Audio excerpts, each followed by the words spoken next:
Yeah, just you know, feel good about where we are as a team. I think we've are going and growing in the right direction. We're still becoming one unit, realizing what our strengths and weaknesses are. We're getting better week to week. I did see some growth from us in terms of how we handled adversity last week.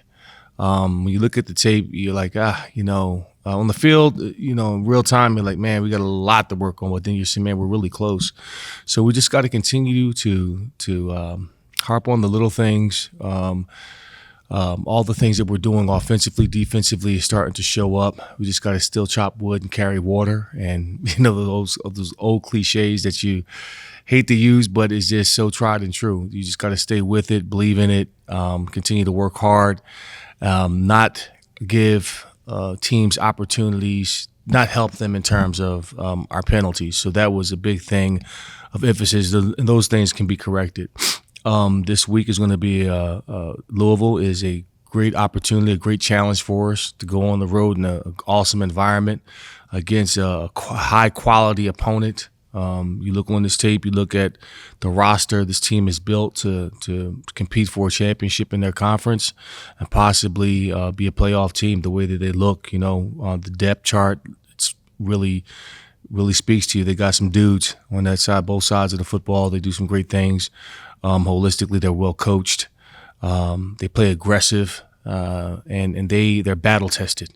That's what jumps off to me is that you look back at last year, certainly the teams that they played, who they beaten last year into this season, they're a battle-tested group, and they can get after you. So it's going to be an awesome experience, an awesome opportunity for us to go out and compete against them and come away with the victory. Coach Michael Burrow with the Toledo Blade. Obviously, their running back, Isaac Brown, really explosive back. What impresses you the most about him from watching him on tape? Oh, man, just that. You give him a seam, listen, like Gale Sayers used to say, it's 16 inches of daylight. That's all he needs. It's just 16 inches. and he's explosive. He can make you pay. So it's going to be important for us to corral him. Everything starts with the running back. Isaac Brown, he's just a sophomore. He might have a room at the Heisman House one day. That's the way it looks on tape. But he's a phenomenal back. Doesn't get discouraged when the game isn't necessarily going his way. Through 4 quarters, you look at JMU, they bottled him up until he had that one explosive, and everything else just went from there. And again, you've got to have gap integrity. It puts pressure on you to be right almost every single time. The moment that you're wrong, it's hell to pay. So you got to be real disciplined in terms of your gaps and making sure you get him down. Jacob Harris had his first collegiate touchdown, I think right in front of his dad, Josh. Yeah. Between them, you and Eric, even the Vandermeers and the Garcia brothers, what do you think of just all of these family connections within the program? It's a family affair. I don't know if it was intentional, but that's what it is. It's awesome that I can coach my son, and that the AD has a son on the team, and Jacob Harris's father, who's played here, is behind him, and it's awesome to see that the brothers, Rico and RJ Garcia, are also playing with each other. It's great to see that. It's for me, it's a dream come true. For me to coach my son throughout his entire college career, watching him grow each and every year as a man and as a player, and it's just awesome, man. So I'm glad to be a part of this. Mark Kuntz, BCSN, keeping with this family theme, is it difficult to distinguish being a coach and being a father with Eric? No. It's not difficult at all. How I coach and how I father are similar. I try not to talk about ball when we go home, but football is a part of our lives. And ever since he was a baby, he had a football in his hand, much like I had. And we always talk about the game of football, whether it's back then it was Ohio State or the Titans, or going to games, playing the video games. We've always talked football, both my sons. So it's deep in our blood. So I tell him I'm proud of him, that he's good enough. He can do all things if he just believes in himself and his God-given abilities.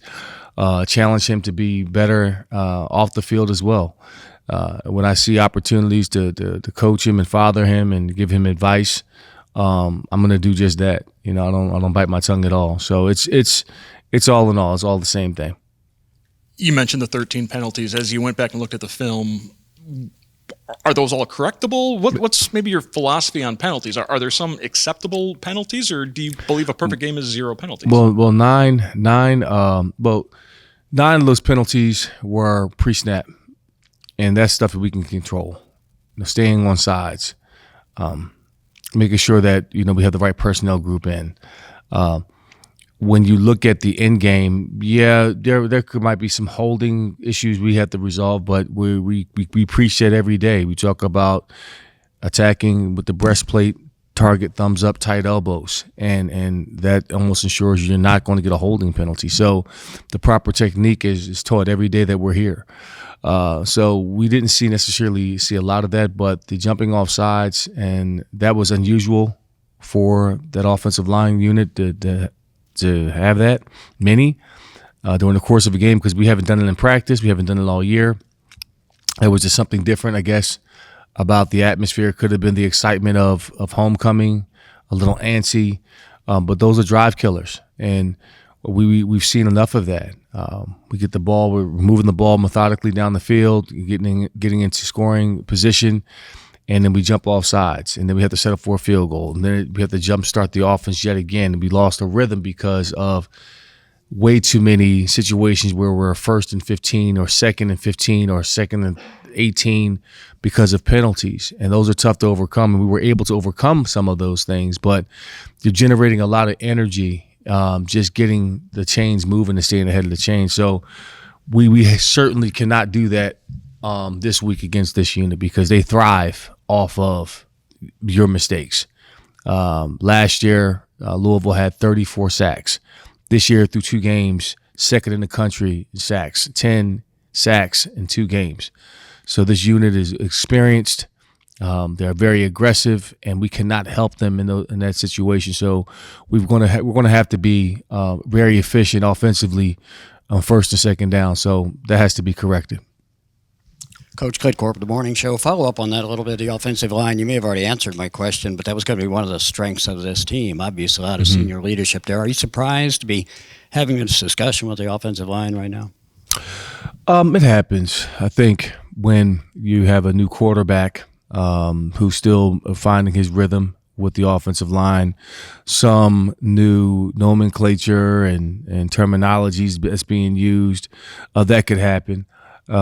They're very critical of themselves. I know after the victory, I noticed that some of the O-linemen were not particularly pleased with their performance and the amount of penalties that we had. And they hold themselves to a high standard, and that's good. That you can have a victory and feel like, hey, we won, but we're not satisfied. We know we left a lot of opportunities out in the football field, and for that unit to take that accountability, I love it. So I'm hoping that they can, put it together this week and have a sound week of practice, be clean, and go out there and put our best foot forward. Stay in the trenches there, the defensive line. You guys had some success keeping pressure on Liberty with 4 sacks, and looking at the game last week, looks like JMU had some success on putting pressure on the Louisville quarterback as well. You think that's an opportunity for you this week? It could be some opportunities there. JMU's defensive front was very impressive. I mean, those. Yeah, I don't have their roster in terms of how experienced they are, but they certainly looked the part. They did have some success against Louisville. Louisville had 2 weeks to prepare for us. I'm pretty sure they're going to look at the tape and figure it out. Their offensive line is very athletic. They come off the ball with really good intentions. They're well coached up front. And again, it's going to be a great opportunity for our boys to sharpen iron against a really good unit. And we're going to go out there and throw fists and be aggressive and play our type of ball and let the chips fall where they may. We're going down there to try to win. As you know, the leading rusher for JMU against Louisville last week was a quarterback. Is that something you feel comfortable having our quarterback just tuck the ball and run, or do you think that's not really part of his skill set? It can be. You saw a little bit of that. It was off schedule. It wasn't a designed run. I think we have to be mindful of how we use Drew in that capacity. He's not necessarily built to run the football multiple times in volume. I think it has to be a situation where it's strategic and is intentional, and we can't allow him to take too many hits on his frame. So that could be a part of it. You could see a package where we have Lucian in and kind of taking those opportunities, but we'll have to evaluate that and see it. Ask about the secondary as well. There were some busted plays, first half in particular. Working on that this week.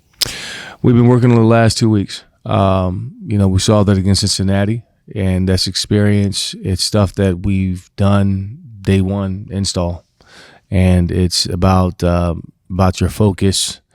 It's about being mindful, knowing the situation, knowing the plan, and executing that plan at a high level. And there were some miscommunications yet again within the back end, and that's constantly going to be talked about and really emphasized throughout the course of this week and really for the rest of the season, because this unit is still relatively young on the back end, and we're still trying to grow and develop each and every week. Coach, it looked like Dorian Pringle left the game late in the fourth quarter. Do you have any update on his status heading into the Louisville game? Not yet. I haven't got that report yet. Any questions? I know we got someone from Louisville on the call. Okay. Alexis, do you have any questions? Hold on 1 second. Hold on. Okay, Alexis, go ahead. Okay, can you hear me? Yep. Yes, I can. Okay, perfect. Just 2 questions real quick, Eddie. First one, Jeff talked about just kind of seeing each other from afar. What have you seen from his coaching career? And he kind of joked and said he's glad he didn't have to tackle you as a player. But what have you seen from him as far as kind of his rise in coaching? And then second, how many visits have you gotten to Louisville? I know you came once as an analyst, but how many times have you been to Louisville in your experience there? Wow. Well, first off, Jeff's career, he's had a phenomenal career. Really impressed with his body of work through the years, certainly now at Louisville. Not surprised that he's got these guys playing at a high level. Clearly, he's a great offensive mind coach, but just all 3 phases, it's just well thought out. He covers a lot of all the fine details you look for a team. You look at how aggressive they are, how they play, how disciplined they are. They're fast, they're physical. So I'm not surprised at all by the success that he's having as a head coach, and I've admired his career. Certainly when I was an analyst there. So over the years, I may have come to Louisville a few times. In fact, Louisville was recruiting me when Howard Stellenberger was the head coach there, and they wanted me to play linebacker. So that kind of ended that conversation quick. But a good friend of mine, Robin Oben, who went to Fork Union, was at Louisville, played at Louisville too. So I'm very familiar with the university. When I've made my trips up to Columbus from Nashville, I would drive through Louisville, pass by the stadium. And little did I know that I would be playing or coaching there as coming up this weekend. So very familiar with the university, where they've grown, how the university's grown over the years in terms of going to the ACC, and just the amount of investment that's been made into their program has been phenomenal. And it's really awesome to see how sustainable it's been in terms of the competitive nature that you guys have built over the years. When you think about Louisville, you think about just basketball. For some people, but they have over the years have become a true powerhouse in football, and that's sustainable. So kudos to the leadership and the vision of the constituents down at Louisville. Thank you.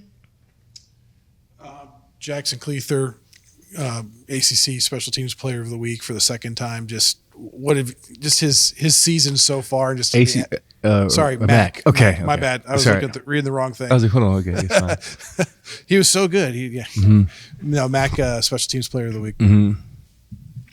No, Jackson is having a great year for us so far. Still a long season to go. I think he understands that.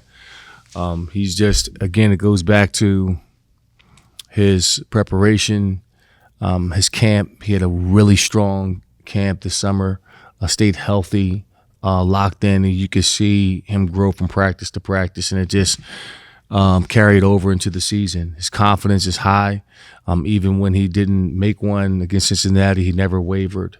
So, Alex Baird has done a phenomenal job of really keeping his count right during the course of the week, making sure he stays in rhythm with his routine, and being mindful of the surfaces that we're kicking off of at certain times to make sure he's comfortable. So he's going to be needed throughout the course of this year, because might be some games where it comes down to that kick, and I feel really good about really our entire special teams unit. All four core, from the punt return to kickoff return to our coverage teams to our punter. Henderson's also been phenomenal, flipping the field and putting our defense in a good position by having them down inside their 5-yard line. So we're really starting to play complementary football, but yet there's still a lot of games to be played. Getting just the defensive effort from the other game, like how big was that? After Cincinnati was able to have success in the passing game, how big was that to bounce back against Liberty? Yeah, it was huge. We finally went out and did like what we've been doing all of camp. We know how many turnovers we caused during practice, and it was great to finally see that come on the field, and especially after our hard loss the week before against the great team Cincinnati. Seeing it finally come through, playing great in all phases of defense. The secondary, linebackers, D-line, all getting active, all getting stats, turnovers. It was great for us. Obviously, Coach George and you guys put a huge emphasis on stopping the run. You guys are facing a very, very talented running back this week. How big of a test is this going to be for you guys, to stop the run and really limit them? It's going to be a great test. I know they have a really good running game, great running backs there. And, I'm excited for the challenge. I know everyone on the defensive side of the ball is really excited to go into this week at Louisville. Special teams, when they're flipping the field and you guys are downing punts inside the 5, down at the 1, even inside the 20, like how much does that kind of energize the defense, with our team being backed up so far and really having to work to get out of there? Yeah, it just speaks to the efforts of the special teams, because especially Darius Lorfil, he ran all the way down and stopped the ball inside the 1 and went right back out on defense. That's just an insane effort, and just the kind of guy that he is, and really speaks for our special teams and the defense. And, it makes everyone when they're backed up at their own 1-yard line, makes us want to go a little harder, What do you think's been the biggest improvements that you've seen from the defensive unit throughout the first 3 weeks of the season? Biggest improvements is our communication. That was our biggest issue at Cincinnati. We weren't all on the same page at all times, but this past game we were. There was no blown coverages or anything like that. Sure, a few mistakes happened from every position group, but we were all on the same page every single time. I really showed in the stats after the game.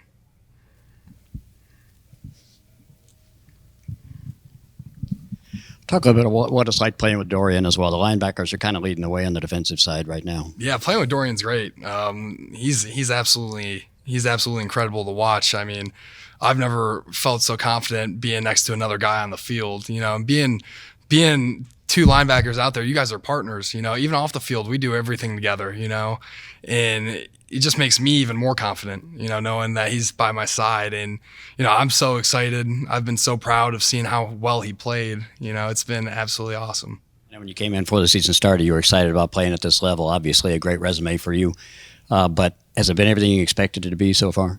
Yeah, it's been more, especially after playing at Cincinnati was great. There's a lot of people there. Obviously it was, a little nerve wracking, but just football. Then coming to this homecoming game, having I think over 20,000 people here at the place, the school that I love, it was absolutely phenomenal. And being able to get that win with this whole team, going in the locker room chanting Isaac Zumba after is like one of the best experiences of my life. There's nothing like that after a big team win. So it's been everything and even more.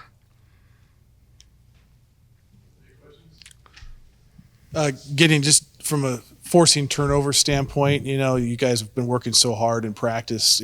Coach George talks about trying to get the ball loose, and it kind of came to fruition this past week. What's that been like? And just like as you move forward, just trying to continue to kind of create those takeaways. Yeah, it's something that we harp on every single day. Everyone's trying to rip at the ball. I kind of feel bad for the running backs because, every time they get the ball, we're mugging them. But even like Sundays, we're out on the field and Sundays, and one of the only things we do as a defensive unit is a turnover circuit. And, it's really fun to see how that pays off on Saturdays.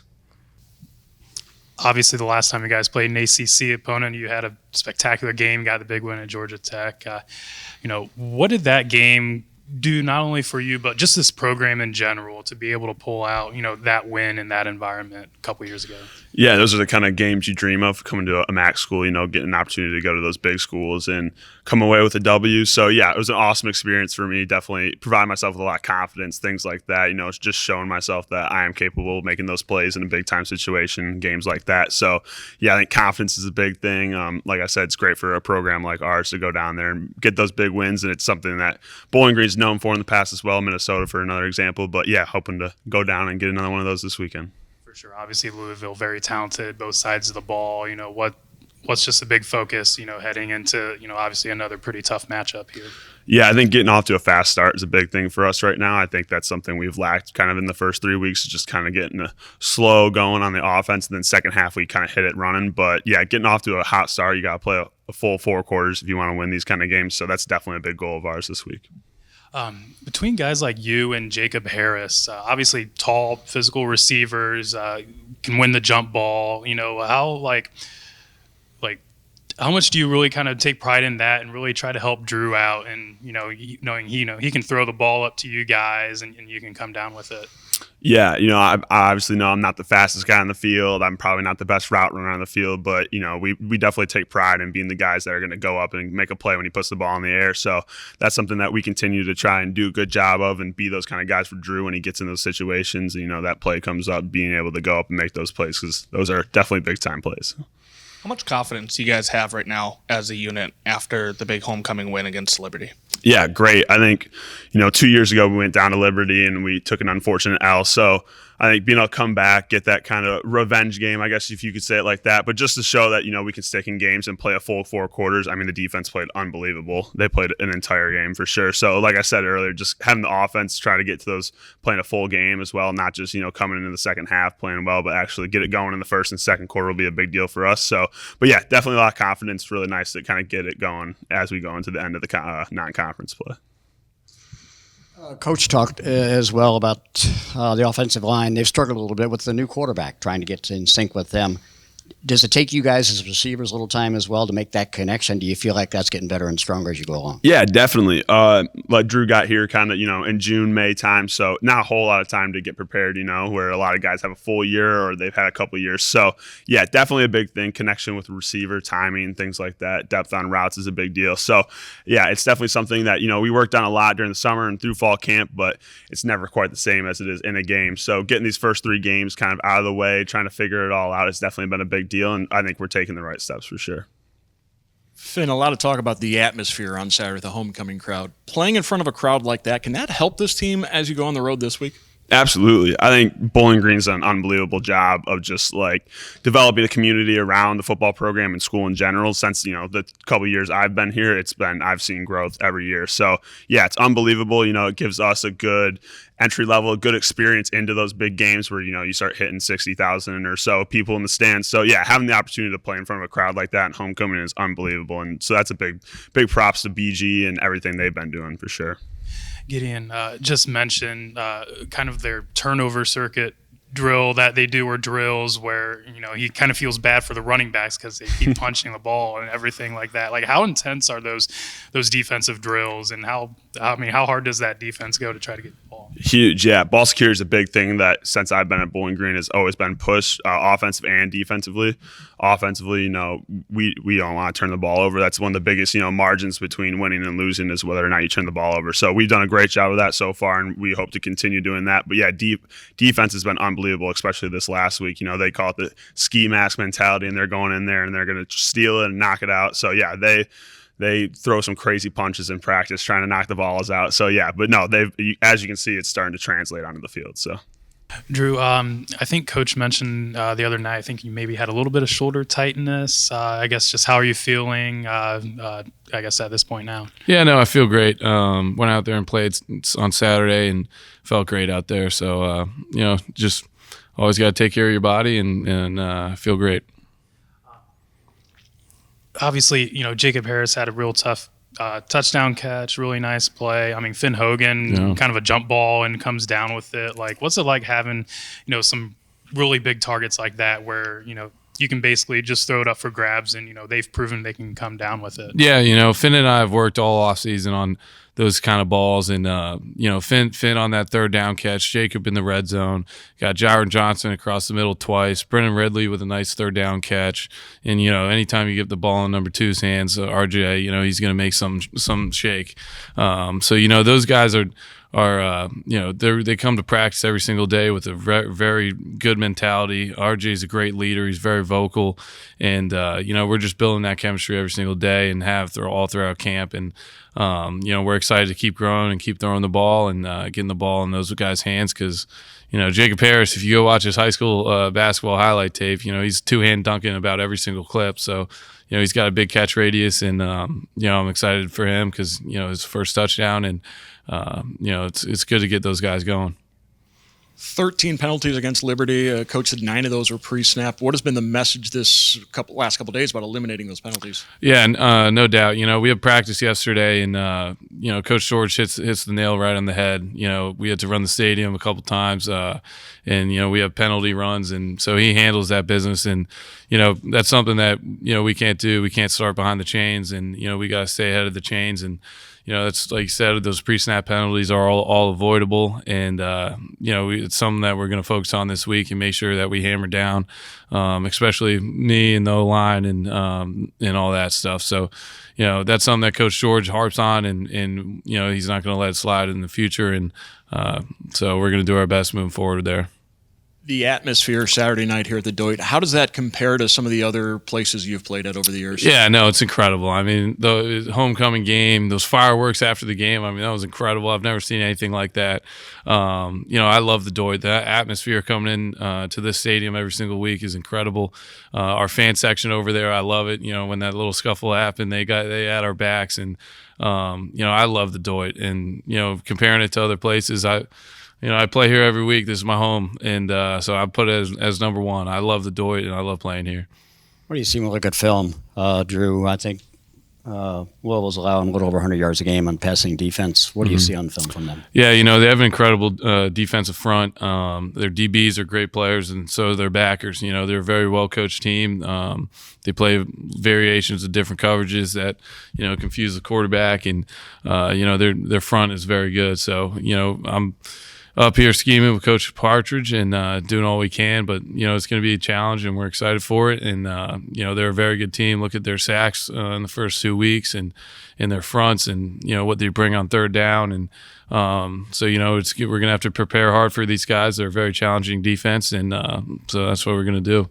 We saw the offensive line struggle a bit in this last game, some pre-snap penalties, that kind of stuff as well. And Coach talked about that when he was in here. He said it takes a little while for even a veteran offensive line like we have to get in sync with a new quarterback. Is that what you've seen as well? Yeah, you know, those pre-snap penalties, you know, those are all avoidable. Just talking about discipline, that's what Coach George has been harping on with us yesterday and this week, is talking about discipline and, you know, willing to sacrifice things for other guys this week. And, you know, our offensive line, they work so hard. Coach Nosal, our offensive line coach, is incredible.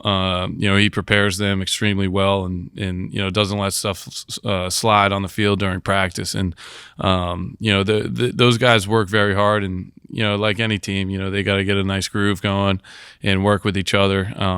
We've had a couple different guys rotate in, but those guys, I mean, they go to war and do everything they can to protect me. If I get touched, they come up and apologize, and I say, hey, a lot of it's my fault too. So, it's just learning throughout the season and meshing well together, and I think we're going to do that. Got the film from last week, Jim. You had some success with the quarterback draw. I mean, the guy ran for 50 yards, one of the leading rushers. I asked Coach about whether or not that's in the game plan this week. I think he said pretty much he'd rather you would throw the ball. It's not really your forte, but you can if you have to, as we saw. Yes, sir. Yes, sir. You got to get it done when you can. But, Coach George has been saying all offseason, Drew's going to break a big run. I'm telling you, Drew's breaking a big run. So, as soon as I got between that guard and that tackle, I immediately thought of Coach George smiling on the sideline. And so I turned on whatever jets I had and tried to get as many yards that I could. But, Coach George, again, he's an incredible leader, has made an incredible culture for us. And, I think I maybe ran a mile per hour faster because, he was hyping me up all season or all off season. So, just got to keep going and know when to be able to take off. The turnover circuit that you guys do in practice, can you explain that? How intense is watching that and seeing that? Yeah, I mean, shoot, it shows on the field. I mean, that was just an incredible outing by our defense. And on the other side of things, our offense, protects the ball. Our guys, really do everything they can to protect the ball. And, that's a credit to Coach George. In practice, when we practice, sometimes I get upset because our running backs get mauled, even all of camp and during the season. If they run the ball and they get stopped at 5 yards and we're playing against our defense, those guys are punching like Sugar Ray Leonard at the ball until the guy gets 5 more yards, and then the running backs have to go finish through the end zone. So, Coach George and his discipline and what he preaches about finishing, those guys are punching at the ball 24/7 in practice. And then, like you said, almost every single day we do a turnover circuit, or on the offensive side we do a ball security circuit. And it shows up, and it certainly did last week. And we call it the ski mask way, go take that thing. And so we're excited about that, and we got to keep going on that and keep having ball security on offense, and then on defense got to keep punching at that thing. But it was incredible to see offensively. It paid off. All those hits to the running back in practice, it paid off. Seeing it in the game. So I'm very proud of our defense, and we got to keep pursuing that. Last thing I'll say is shout out to our kicker, Jackson. I mean, he's been incredible all season long. As a quarterback, it's incredible having a guy go out there and having confidence that he's going to go make that kick. So just want to give him a quick shout out. He's been incredible. He's a great kid, and I'm excited he's our teammate. So happy he's on our side.